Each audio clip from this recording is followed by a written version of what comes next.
Seoul was crying. Large raindrops drummed against the shop windows of the Hongdae district, turning the bright neon signs into blurred colored spots. 23-year-old Somun Ayumi hurriedly tied her apron, running late for her evening shift at the Morning Dew Café. Her black hair, gathered in a simple ponytail, had gotten slightly wet as she ran from the bus stop. "Ayumiya!" called out the cafe owner, an elderly woman with kind eyes. "You're soaked again. How many times have I told you to take an umbrella?" "Sorry, Ajumma," Ayumi smiled guiltily, wiping her face with a napkin. "The sun was shining this morning, I didn't think about rain." The small cafe had been her second home for 3 years. After her parents' death, Ayumi was left with her grandmother in a tiny one-room apartment in an old district. A waitress's salary barely covered living expenses, but Ayumi didn't complain. She had a roof over her head, a loving grandmother, and work that allowed her to interact with people. "Not many people today," the owner noted, looking around the half-empty hall. "Because of the rain, everyone's staying home." Ayumi nodded and began wiping tables. The monotonous work was calming. On evenings like this, she loved to dream about travels, about how someday she would open her own business, help her grandmother. The dreams were modest but sincere. Around 9 in the evening, the rain intensified. The few remaining customers hurriedly paid and ran for shelter. Ayumi was already preparing for a quiet evening when she heard a strange sound from the street, not the noise of rain, but something else. Something alarming. She approached the window and froze. On the opposite side of the street, right on the roadway, lay a person. An elderly man in an expensive dark suit, his gray hair soaked from the rain. A leather briefcase lay nearby. "Ajumma!" Ayumi shouted. "Call an ambulance! Quickly!" Without waiting for an answer, she ran out onto the street. The rain immediately drenched her from head to toe, but Ayumi paid no attention. Running to the lying man, she knelt beside him. The stranger's face was pale, his lips bluish. He wasn't breathing. Ayumi checked his pulse, barely perceptible. Heart attack, she realized. Without hesitation, the girl tilted his head back, pinched his nose, and began artificial respiration, alternating it with chest compressions. "Don't die," she whispered between breaths. "Please, don't die." Passers-by gathered around, but no one dared approach closer. Ayumi continued fighting for the stranger's life, ignoring her soaked clothes and the cold. Finally, the man breathed weakly, his eyelids trembled. "Everything will be fine," Ayumi reassured him, supporting his head. "The ambulance is coming." The man struggled to open his eyes. They were surprisingly clear despite his condition. His gaze stopped on Ayumi's face, and something strange flashed in his eyes. Recognition? Surprise? "You," he whispered hoarsely. "You look like—" The ambulance siren drowned out his words. The medics quickly and professionally lifted the man onto a stretcher. One of them, a young doctor, nodded gratefully to Ayumi. "You saved his life. Without your help, he wouldn't have survived." Ayumi nodded silently, watching the ambulance disappear into the city traffic. Only now did she feel her hands trembling, her heart beating heavily. A forgotten briefcase remained on the asphalt. She picked it up, expensive leather, quality hardware. Inside were documents she didn't examine. "I'll take it to the police tomorrow," Ayumi decided and hurried back to the cafe. The owner met her with a towel and hot tea. "You're a hero, Ayumiya. Not everyone would rush to save a stranger." "I just did what I had to," the girl replied quietly, warming herself with the cup's heat. The rest of the evening passed like in a fog. Ayumi mechanically performed her duties, but her thoughts constantly returned to that elderly man. What did he want to say? Why did he look at her so strangely? Returning home after midnight, Ayumi quietly went to her half of the room. Grandmother was already asleep. The girl lay awake for a long time, listening to the rain outside the window and thinking about how fragile human life is. She couldn't have imagined that this rainy evening would change everything. The next morning Ayumi woke up with a headache. Yesterday's events seemed unreal, but the briefcase on the table reminded her that everything really happened. At breakfast, grandmother asked why her granddaughter had returned home soaked through, but Ayumi limited herself to general phrases about the rain. "You're too kind," the elderly woman shook her head. "These days, everyone's for themselves." "Grandma," Ayumi gently objected, "if we don't help each other, what distinguishes us from animals?" On her way to work, she stopped by the district police station. The duty officer indifferently accepted the briefcase, recorded her information, and assured her they would find the owner. Ayumi didn't ask for details, her conscience was clear. At the café, the day passed normally. Regular customers, familiar faces, usual orders. The owner caught Ayumi several times looking distractedly out the window, but didn't pay much attention to it. In the evening, as Ayumi was cleaning tables before closing, two men in expensive suits entered the café. One older, with gray temples and a stern face, the other younger, with a folder in his hands.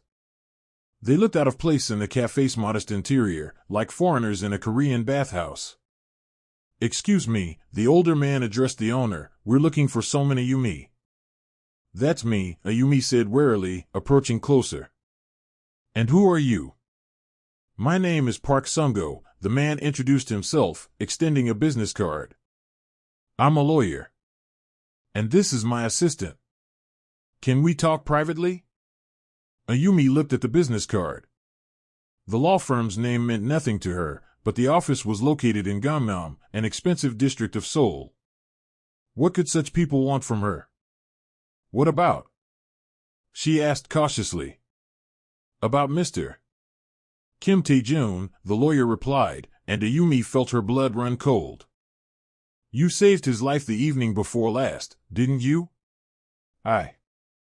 "Yes," the girl nodded confusedly. "How is he? Has he recovered?" The lawyer's expression became even more serious. "Unfortunately, Mr. Kim Tae-jun passed away this morning in the hospital. But before his death, he made changes to his will." "Changes that concern you?" The world seemed to stop. Ayumi heard the cafe owner gasp behind her, heard the clock ticking on the wall, heard the air conditioner humming. But all of this seemed distant and unreal. "Me?" she asked again. "But I didn't even know him." Nevertheless, the lawyer opened the folder and took out a thick document. "According to the deceased's last will, you become the sole heir to all of Mr. Kim Tae-jun's property." "Sole heir to what?" Ayumi felt she didn't understand what was happening. "The Tae-jun group of companies," the lawyer replied calmly. "Automotive concern, electronics manufacturing, construction, real estate. The total value of assets is approximately $50 billion. Ayumi grabbed the back of a chair. The figure was so enormous it didn't register in her mind. $50 billion? She had only 30,000 won in her wallet. "This is impossible," she whispered. "There must be a mistake." "There's no mistake," the lawyer showed her the document with official seals. "The will is notarized in the presence of two witnesses. Mr. Kim was in clear consciousness when he dictated it." "But why?" Ayumi couldn't believe it. "Why me?" "He must have relatives, family." "There is family," the lawyer nodded. "And they, let's say, are not thrilled with the deceased's decision. Tomorrow at 10 in the morning, the will reading will take place for all interested parties. You must be present." He handed Ayumi an elegant card with an address, the main office of the Tae-jun Group in Gangnam. "Don't be late."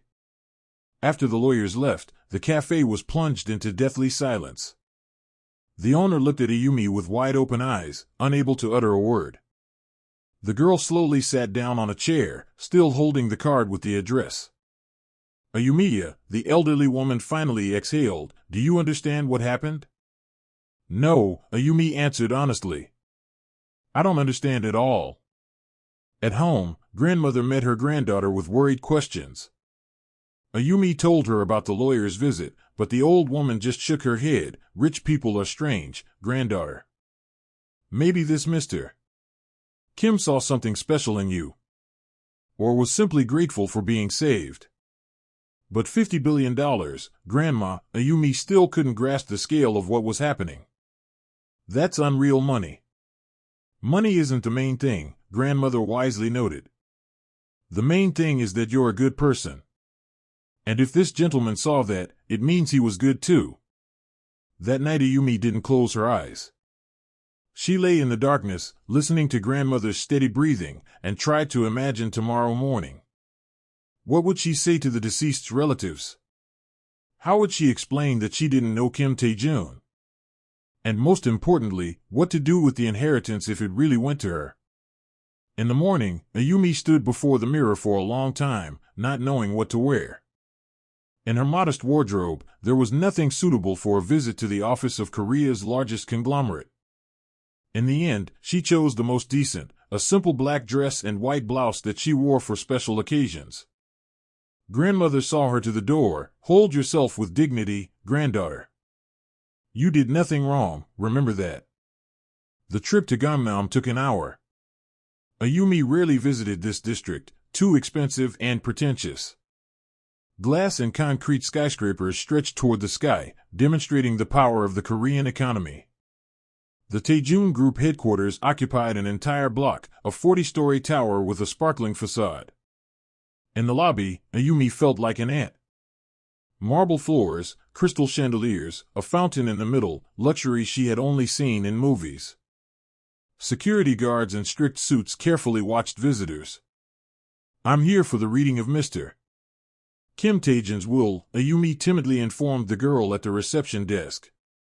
The employee looked her up and down, clearly puzzled by what this simply dressed girl was doing here. But the name was found on the list, 38th floor, conference room A. Elevators on the right. Going up in the elevator, Ayumi tried to calm the trembling in her hands. What if all this was a mistake? What if the will was declared invalid? But it was too late to retreat. The conference room was impressive in size. A long table made of dark wood, leather chairs, panoramic windows with a view of Seoul. Several people were already sitting at the table, and all turned to Ayumi when she entered. You must be Miss Somun, lawyer Park Sung-go stood up. Please, sit down. Ayumi took the indicated seat and looked around at those present. An elderly elegant woman with a cold gaze, probably the deceased's widow. A middle-aged man with a nervous tic, possibly the son. And another man, young, about 28, who looked at her with open hostility.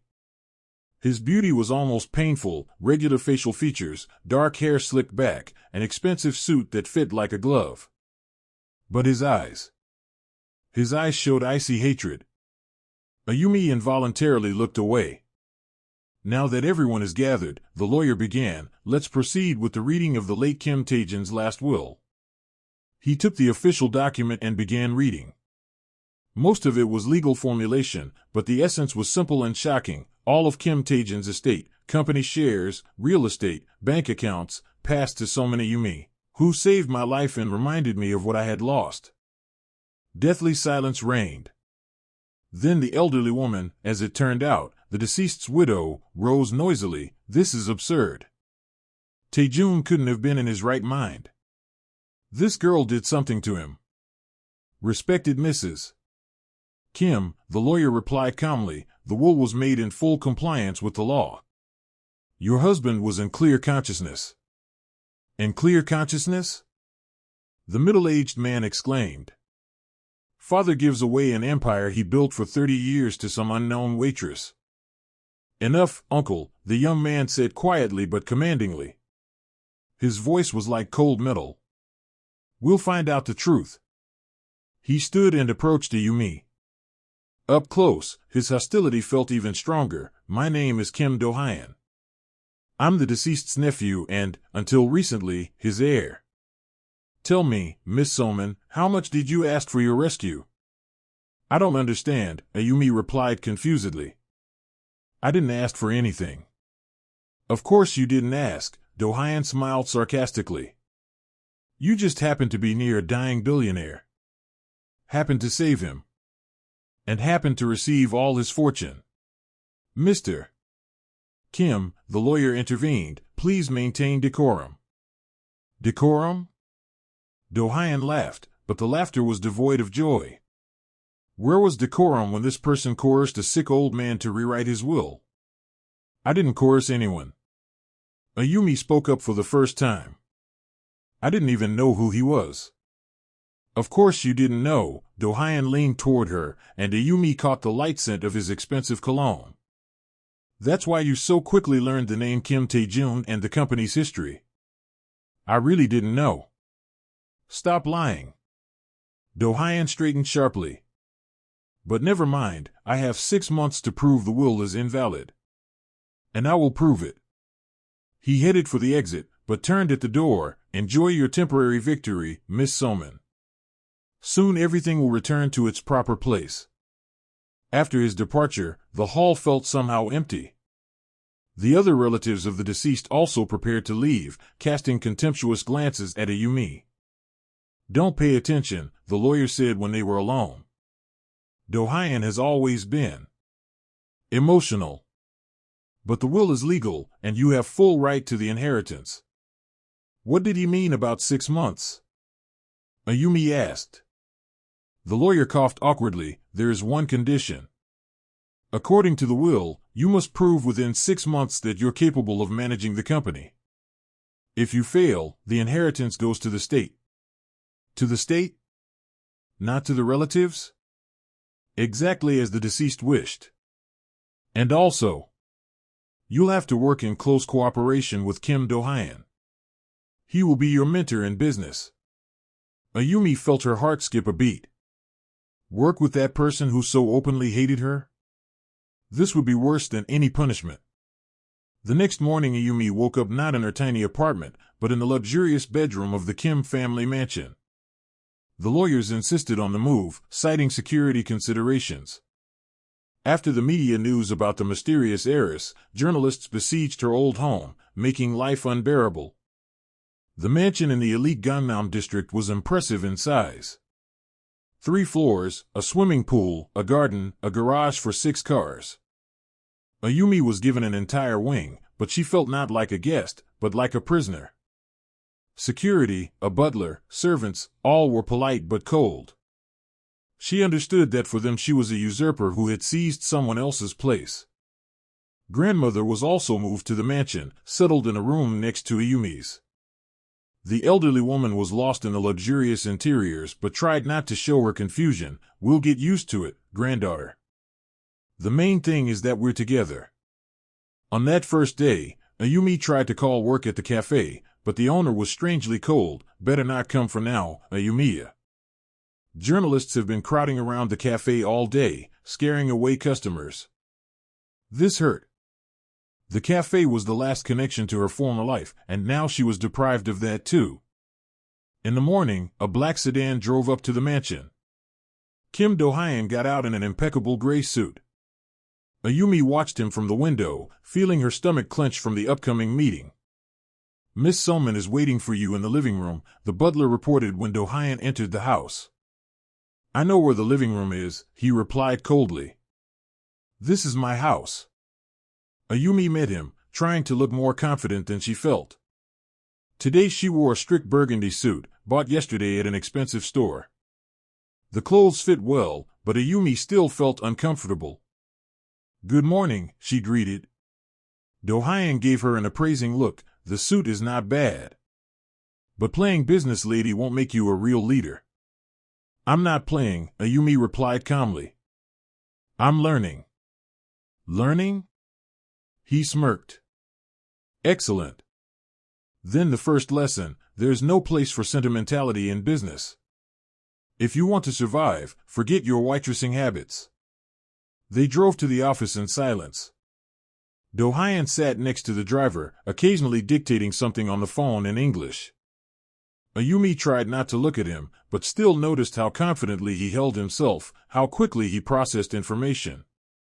This man was born for power. At the office, they were met with curious glances from employees. News of the inheritance had spread throughout the company in a day. Ayumi felt like an exhibit in a museum. Everyone looked, but no one dared approach. "This is your office." Do-hyun opened the door to a spacious room with panoramic windows. "My uncle's former office." The office was furnished with masculine taste, dark furniture, leather chairs, diplomas, and awards on the walls. On the massive desk stood a photograph, Kim Tae-jun with a young woman and a boy. A happy family. "Is this you?" Ayumi asked, pointing to the photo. "Me," he answered briefly. "I was 12 then. Uncle replaced my father after my parents' death." Pain flashed in his voice, but he immediately composed himself. "But that's none of your business. Let's get to work." The next few hours became torture for Ayumi. Do-hyun methodically explained the company structure, management principles, financial indicators. There was so much information that her head was spinning. Automotive plant, electronics manufacturing, construction company, each direction required separate attention. "Don't understand?" Do-hyun noted sarcastically when Ayumi asked for the third time about the shareholding structure. "Not surprising. To understand this, you need to be born into business, not into a waitressing family." "If you keep humiliating me," Ayumi said quietly, "I'll never learn." "Humiliating?" He raised an eyebrow. "I'm telling the truth.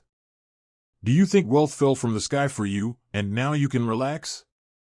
You're wrong. Every day you'll have to prove you're right to this place." "I'm not planning to relax," Ayumi objected. "But learning is easier in an atmosphere of support, not hostility." Do-hyun looked at her attentively. Something changed in his eyes. It didn't become warmer, but something like respect appeared. "Fine. Then prove it with actions." He took a thick folder from his briefcase. "Tomorrow we have a board of directors meeting.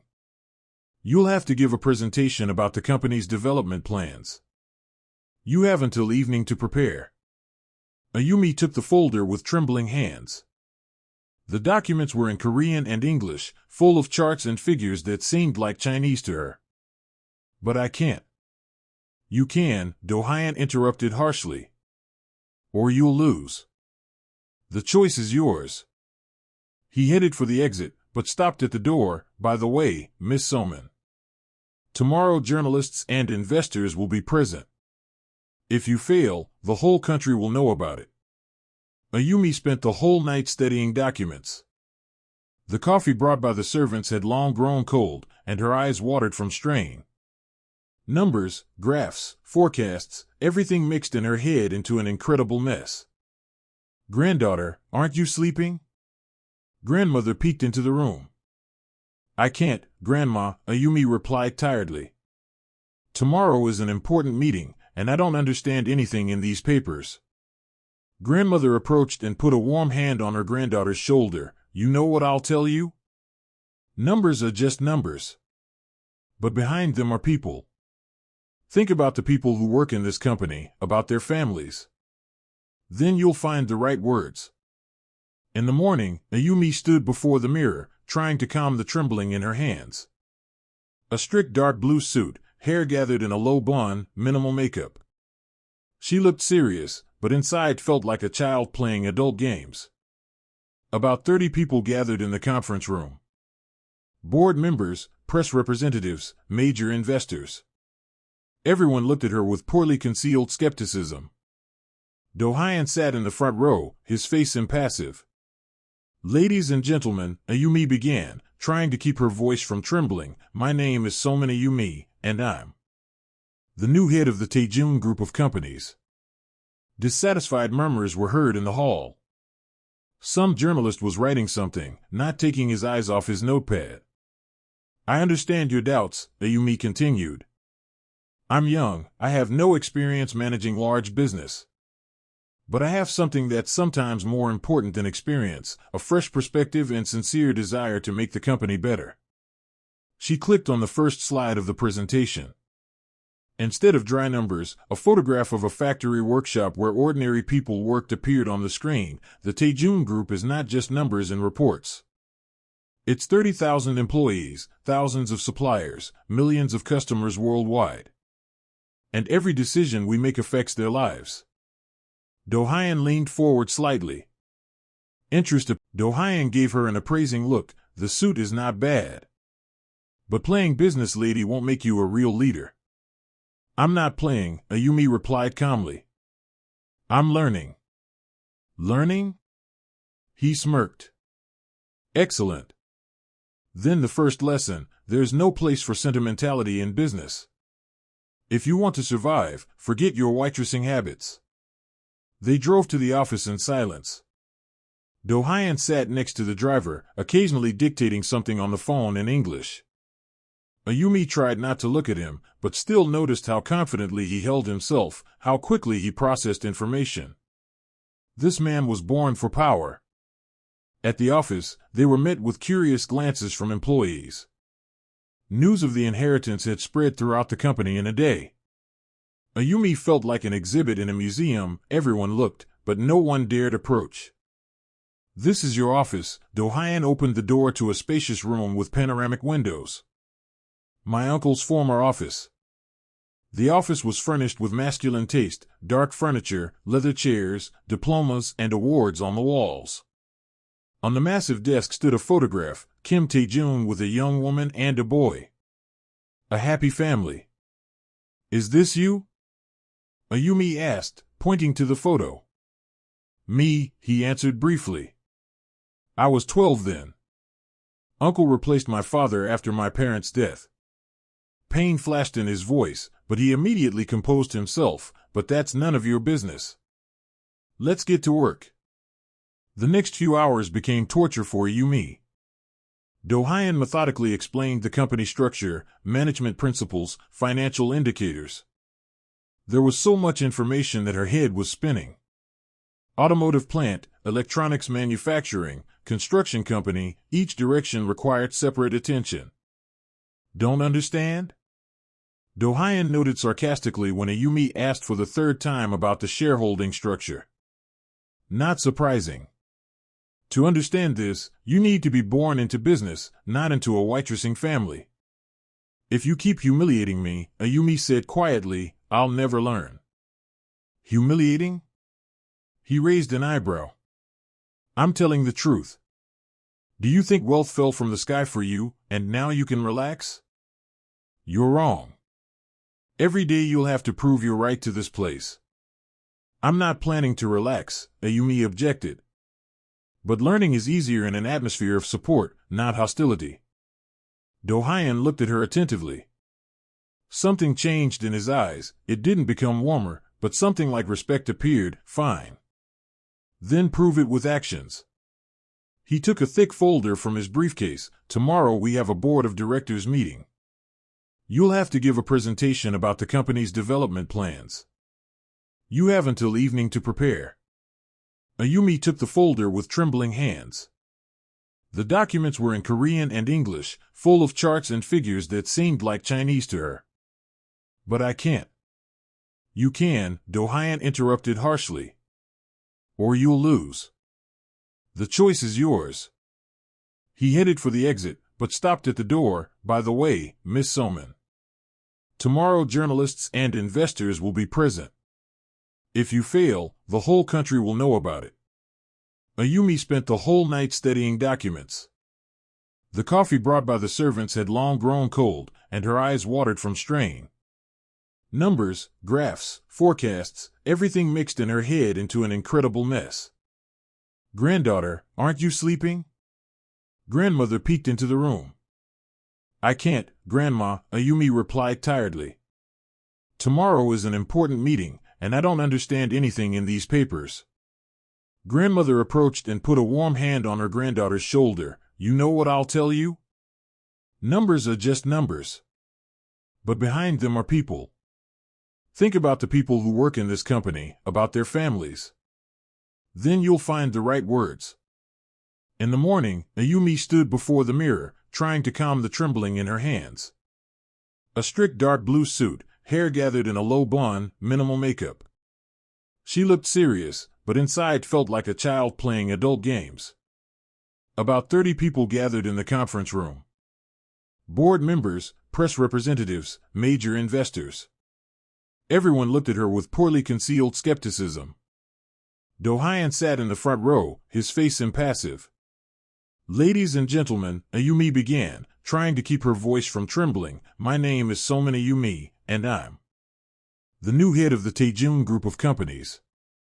Dissatisfied murmurs were heard in the hall. Some journalist was writing something, not taking his eyes off his notepad. "I understand your doubts," Ayumi continued. "I'm young, I have no experience managing large business. But I have something that's sometimes more important than experience, a fresh perspective and sincere desire to make the company better." She clicked on the first slide of the presentation.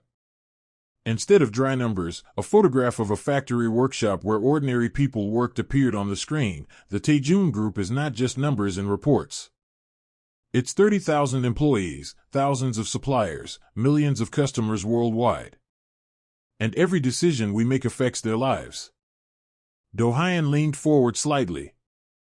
Interest appeared in his eyes. "Over the past 5 years, our profit has grown by 20%, Ayumi continued, moving to the next slide. "But we can achieve more. Not only by increasing sales, but also by caring for people and the environment." She talked about her vision of the company: environmentally clean technologies, fair working conditions, investments in employee education. The speech was simple, without complex terms, but sincere. "Any questions?" Ayumi asked, finishing the presentation. One of the investors stood up, an elderly man with penetrating eyes. "Miss Somun, your ideas sound beautiful. But how do you plan to implement them without practical experience?" "I'll learn," Ayumi answered honestly. "From the company's best specialists, from partners, from competitors. I'll make mistakes and correct them. But most importantly, I won't pretend to know everything." Silence reigned in the hall. Then Do-hyun stood up. "I also have a question. Miss Somun, what makes you think you're worthy of leading a company my uncle built for 30 years? Ayumi looked him straight in the eyes. "Nothing makes me think so. I don't consider myself worthy. But I'm here, and I have a chance to change something. Either I'll use this chance, or I'll lose it. But trying and not trying are different things." After the meeting, several journalists approached Ayumi with questions, but she politely declined interviews. In the corridor, Do-hyun caught up with her. "Not bad," he said. "For the first time." "Only for the first time?" Ayumi asked hopefully. "Only for the first time so far," he smiled slightly at the corner of his mouth. "But that's already something." A week after the presentation, an agitated Do-hyun burst into Ayumi's office in an unbuttoned shirt, his hair disheveled. "We have a problem," he said without preamble. "Someone leaked confidential information about our new project to competitors." "What information?" Ayumi immediately stood up from her desk. "Technical specifications of the new electric car. We prepared for the presentation for 3 months, and now Daewoo Motors announced the launch of an almost identical model." Ayumi felt her blood run cold. She still poorly understood business subtleties, but realized industrial espionage could destroy the company. "What should we do?" "Find the traitor," Do-hyun answered harshly. "And quickly. Otherwise we'll lose not only money, but also reputation." The next 2 days passed in feverish searches. Do-hyun almost didn't leave the office, checking employees' computers, analyzing phone calls, studying correspondence. Ayumi tried to help but felt useless. "Maybe we should contact the police?" she suggested. "And create a public scandal?" Do-hyun shook his head. "Stocks will fall even more. No, we'll handle it ourselves." On the evening of the second day, when the office was almost empty, Ayumi noticed light in the financial director's office. Park Min-soo was one of the company's oldest employees, a man Kim Tae-jung trusted like himself. It was strange that he was working so late. Ayumi quietly approached the door and heard a phone conversation. "Yes, I passed everything. Transfer the money to the same account." No, she suspects nothing. Stupid girl, thinks she can manage the company. Ayumi's heart began beating wildly. Park Min-soo was the traitor. But what to do? If she entered now, he might destroy evidence. She needed to act smartly. Ayumi quietly went to her office and called Do-hyun, "Come urgently. I found our spy." "Who?" "Park Min-soo. He's in his office now, talking to someone on the phone about transferring information." Do-hyun arrived in 20 minutes with security. They burst into the financial director's office just as he was trying to destroy documents. "Park Min-soo," Do-hyun said coldly, "you're under arrest for industrial espionage and betrayal of company interests." The elderly man sank into his chair, realizing he was caught. "I didn't want to. They threatened my family." "Who are they?" Do-hyun asked sharply. "Daewoo Motors. They said if I didn't transfer information, they'd bankrupt my son. He has loans, debts." Ayumi felt unexpected pity for this man. Yes, he betrayed the company, but he did it not from greed, but from fear for his family. "Mr. Park," she said gently, "if you had come to us with this problem, we would have helped. The company cares for its employees." "You would have helped?" he asked disbelievingly. "Of course. But now it's too late." After Park Min-soo was taken away by police, only Ayumi and Do-hyun remained in the office. He sat in a chair, massaging his temples. "Thank you," he said quietly. "If not for you, we would never have caught him." "I accidentally heard the conversation," Ayumi replied embarrassedly. "Accidentally?" Do-hyun looked at her attentively. "You worked until 10 in the evening. That's not accident, that's dedication to work." For the first time, there was no mockery or contempt in his voice. Ayumi felt strange warmth from these words. "Do-hyun," she decided, "may I ask a question?" "Ask." "Why do you hate me so much? I understand the inheritance should have gone to you, but—" Do-hyun was silent for a long time, looking out the window at Seoul's night lights. "I don't hate you, Miss Somun. I hate the situation. All my life I prepared to become the heir, studied every aspect of business, sacrificed personal time and relationships. And then you appear, simple, sincere, untainted by business cruelty. And you get everything I strived for 30 years. But you can work in the company, develop it." "I can," he turned to her. "But it's not the same as being the owner. However, perhaps Uncle was right. Perhaps the company needs exactly such a leader as you." "Such as me?" "Human," he simply replied. After exposing the industrial espionage, the relationship between Ayumi and Do-hyun began to gradually change. He remained demanding and critical, but now his remarks were constructive rather than intended to humiliate. Ayumi learned quickly. She had an amazing ability to understand people, to see the motivation behind actions. When the union threatened to strike due to salary cuts, she proposed not to reduce payments but to introduce a bonus system for increased productivity. When a major client threatened to break the contract, she personally met with him and found out the problem wasn't price but delivery deadlines. "You have a talent for negotiations," Do-hyun noted after another successful deal. "People trust you." "Maybe because I don't try to deceive them," Ayumi replied. They increasingly worked late, discussing company development plans. Ayumi noticed that Do-hyun removed the mask of cold businessman when they were alone. He talked about his childhood, about how Uncle taught him business wisdom, about dreams of creating something meaningful. "Did you have dreams?" he asked one evening. "Before everything changed?" Ayumi thought, "I wanted to open a small café. Not for profit, but so people could come, talk, feel at home." "Silly, right?" "Why silly?" Do-hyun was surprised. "That's a good dream. Honest. And now I have an empire instead of a café," Ayumi smiled sadly. "Sometimes I wonder if I can handle it." "You can," he said confidently. I'm convinced of that every day. Their relationship became complicated after the incident with journalists. Ayumi was leaving the office when she was surrounded by a crowd of reporters with aggressive questions about the inheritance. Someone pushed her, and she fell, scraping her knee. Do-hyun, who was just driving up to the building, saw what happened and jumped out of the car. He literally broke through the crowd of journalists and helped Ayumi up. "Are you all right?" "Yes, just a scratch," Ayumi lied, though her knee hurt.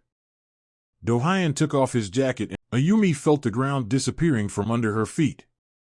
Somun, her surname. That family that adopted the child. What was the girl's name? She managed to say with difficulty. The detective looked into the documents. Somun Jayan. She grew up, married, and had a daughter she named Ayumi. The world spun before Ayumi's eyes. She grabbed the back of a chair, trying to keep her balance. Do-hyun was immediately beside her. "Are you all right?" I'm Kim Tae-jin's granddaughter," Ayumi whispered. "My mother was Missin's daughter." Do-hyun froze, realizing the meaning of these words. If Ayumi was his uncle's granddaughter, then they were cousins. And he had fallen in love with her. "This is impossible," he exhaled.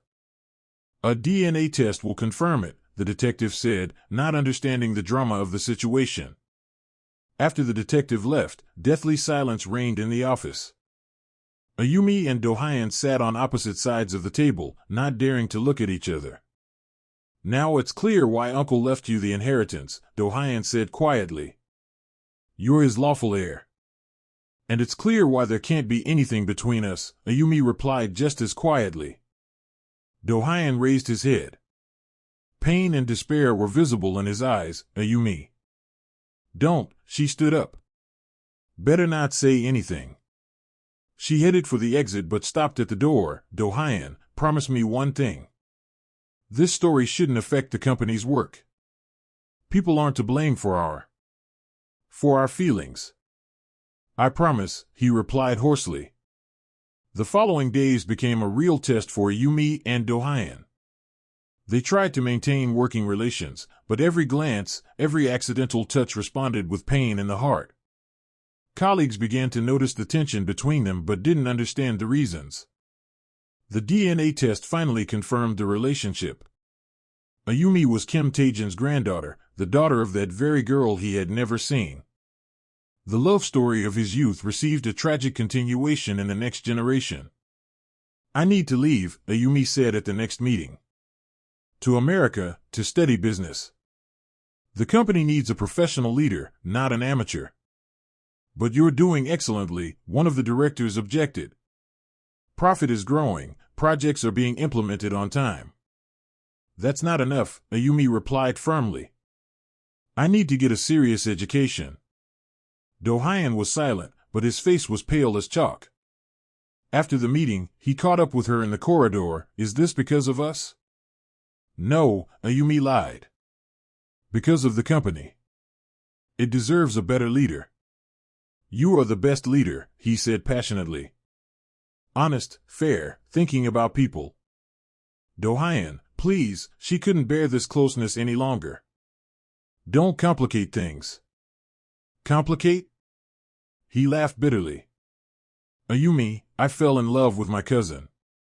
How can this be complicated any further?" Ayumi felt tears welling up in her eyes. "That's exactly why I have to leave. Before we make even bigger mistakes." On the day of departure, only grandmother and the driver saw her off to the airport. Do-hyun didn't come. At the last moment, Ayumi received a message from him. "Be happy. You deserve it." The plane took off on a gray Seoul day. Ayumi looked through the porthole at the diminishing city and felt something inside her breaking forever. She was leaving not only the country, she was leaving the only person she had loved with all her heart. Harvard Business School met Ayumi with a cool autumn wind and skeptical glances from classmates. News of the Korean Cinderella who inherited billions had spread throughout the campus. Some envied, some mocked, but few took her seriously. Ayumi paid no attention to gossip. She studied with maniacal persistence, as if knowledge could drown out the pain in her heart. Economics, finance, marketing, strategic planning, she studied each subject thoroughly. Professor James Cohen, a leading specialist in corporate governance, noticed her efforts. Miss Somun, you have a rare quality, the ability to see business not only as a machine for extracting profit, but as a social institution. That's worth a lot. Gradually, Ayumi began to stand out among her classmates not for wealth, but for ideas. Her thesis on socially responsible business received the highest grade and was recommended for publication. But at night, alone in her modest student room, Ayumi still thought about Do-hyun. How was he? What was he doing? Did he think about her? She resisted the temptation to call or write to him. Distance was supposed to heal wounds. Business reports came from Korea. The company developed successfully under the temporary management of the board of directors. Do-hyun headed a new direction, environmental technologies. Ayumi noted bitterly that he was implementing exactly those ideas she had proposed a year ago. In winter, sad news came. Ayumi's grandmother had died. She flew to Korea for the funeral but stayed only 3 days. The meeting with Do-hyun at the wake was brief and formal. He expressed condolences, she thanked him. Both tried not to look into each other's eyes. You've changed, he said when they were alone for a minute. I've matured, Ayumi replied. And you? Me too, he smiled sadly. I realized that some things are more important than money. What things? People you love. Ayumi felt her throat tightening. But she didn't have time to answer. Relatives approached them, and the moment of intimacy disappeared. Returning to America, Ayumi threw herself into developing her own project. She wanted to create a company that would combine commercial success with environmental care. Innovative materials, clean energy, sustainable technologies, the future as she saw it. The project attracted investors' attention. A young heiress of a Korean empire, armed with advanced knowledge and fresh ideas, was of interest to the American market. But Ayumi understood, real success awaited her only at home, in Korea. A year later, Ayumi returned to Seoul as a different person. Externally she had hardly changed, but her gaze became more confident, her walk more determined. American education and experience working with investors had done their work. Journalists met her at the airport, but now questions concerned not the scandalous inheritance but business plans. Ayumi answered professionally, without unnecessary emotions. Miss Somun, do you plan to return to managing the Taejun Group? One reporter asked.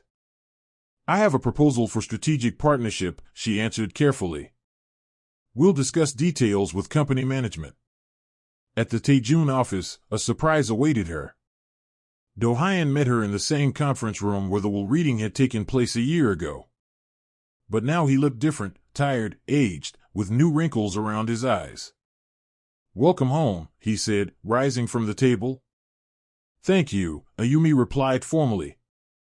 Though this is a business visit, not a homecoming. Something painfully flickered in his eyes, but he quickly composed himself. I'm listening to your proposal. Ayumi unfolded her tablet and began the presentation. She proposed creating a joint venture for producing environmentally clean automobiles.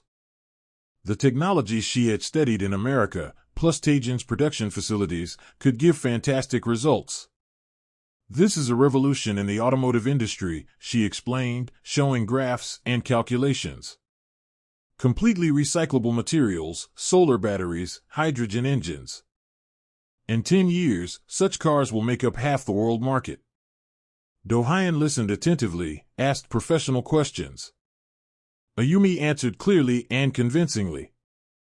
It was obvious that the American business school had taught her much. Impressive, he admitted at the end of the presentation. But why are you proposing partnership to Taejun? In America, investors would surely have been found. They were found, Ayumi agreed. But I want to develop these technologies in my homeland. Korea should become the leader of the Green Revolution. And that's the only reason? She looked into his eyes, for the first time during the entire conversation, the only business reason. He understood the hint. There were other reasons, but they couldn't be spoken aloud. Negotiations about the partnership dragged on for several weeks. Ayumi stayed in a hotel, insisting it was temporary. But each day spent working with Do-hyun reminded her of the time when they were close. He had changed during the year of her absence. Became softer, more attentive to people. Ayumi learned that he had created a charitable foundation in the name of Somun Ayumi, which helps single mothers. As if trying to atone for his family's sins. "This is a wonderful initiative," she said, looking through the foundation's reports. "I understood a lot this year," Do-hyun replied quietly. "About family, about the past, about what's important." "And what is important?" Ayumi asked, not raising her eyes from the documents. "People we love. Even if we can't be with them." She felt her pulse quicken, but forced herself to remain calm. "Do-hyun, we agreed not to talk about personal matters." "I know. But some things need to be said." He stood and approached the window. "Ayumi, I want you to know, I never regretted falling in love with you. Even knowing we can't be together." "Do-hyun." She began, but he raised his hand.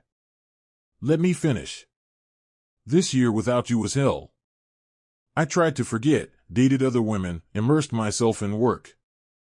Nothing helped. You were always here." He put his hand to his heart. Ayumi stood and also approached the window. They stood side by side but didn't touch each other, like two magnets with the same poles. "Do you think it was easier for me?" she asked quietly.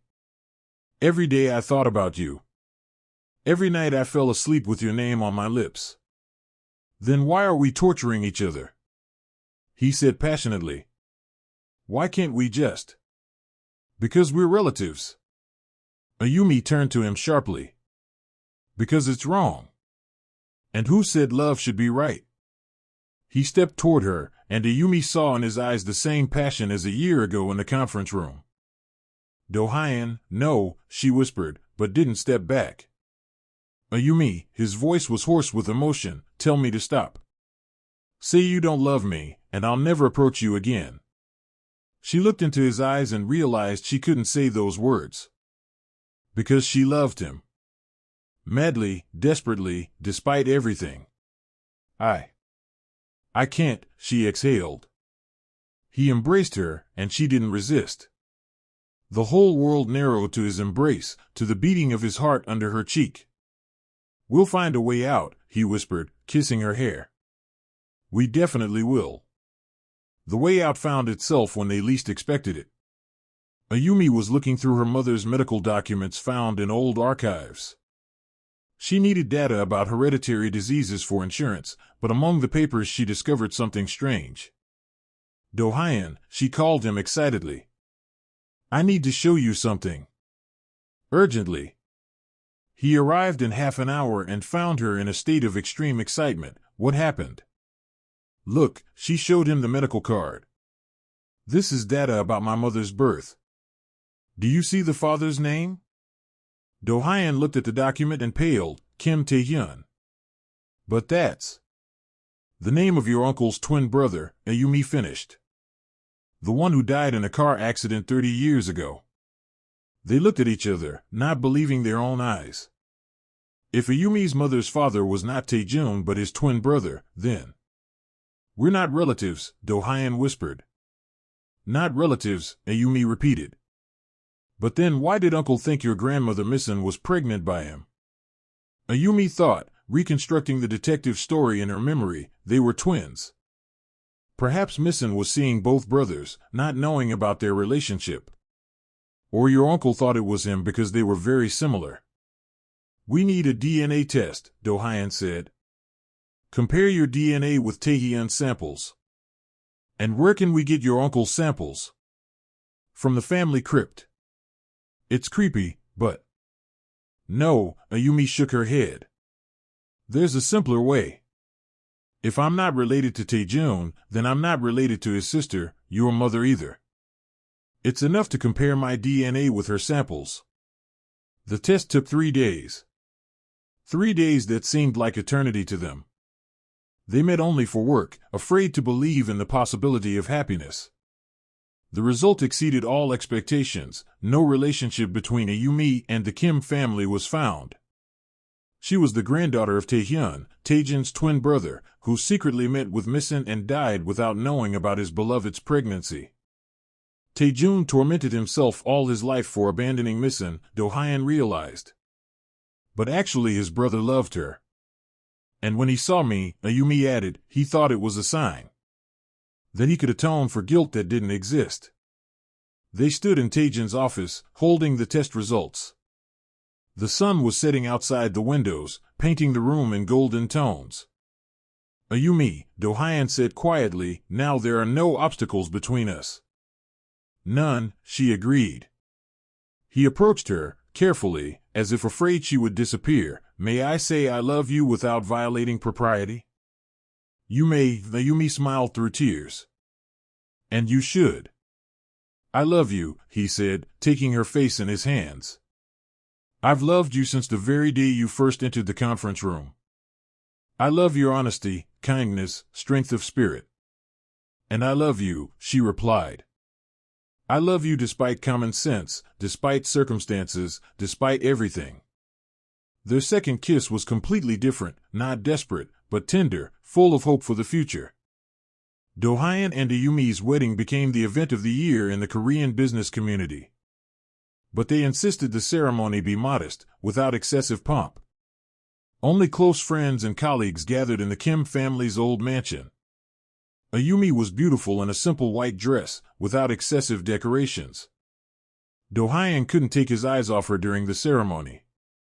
When they exchanged rings, many guests couldn't hold back tears. Their love story looked like a modern fairy tale. Do you promise to love and support each other in all endeavors? The priest asked. We promise, the young couple answered in unison. After the wedding, they united their companies, creating the largest environmental technology corporation in Asia. Ayumi became the executive director, Do-hyun the chairman of the board. They worked as a unified team, complementing each other. Their first joint project, a line of solar-powered electric cars, was hugely successful. Orders came from around the world. Korean technologies became the standard of environmental responsibility. But the main achievement was creating a social foundation that helped young entrepreneurs implement environmental projects. Each year the foundation allocated millions of dollars in grants, supporting innovations in clean technology. We're creating the future, Ayumi said at conferences. A future where business and ecology don't oppose each other, but complement. 3 years later, they had a son, a healthy, cheerful boy who combined the best features of both parents. They named him Kim Taemin, in honor of both grandfathers, Taejun and Taehyun. Look at him, Do-hyun said, rocking his son in his arms. He'll grow up in a world where love conquers prejudices. And where business serves people, not the other way around, Ayumi added. On that rainy evening when Ayumi saved the life of an unknown old man, she couldn't have imagined how her fate would change. A simple waitress became one of Asia's most influential businesswomen, but most importantly, she found the love of her life. Kim Taejun would probably smile, looking at them from heaven. His last act, the will to a simple girl, not only atoned for guilt over past love, but also gave happiness to 2 young hearts. And in that small café in the Hongdae district, where Ayumi once worked, now hung a photograph, a young couple against the background of the Taejun Group office. The caption read, "Dreams come true if you never stop believing in them."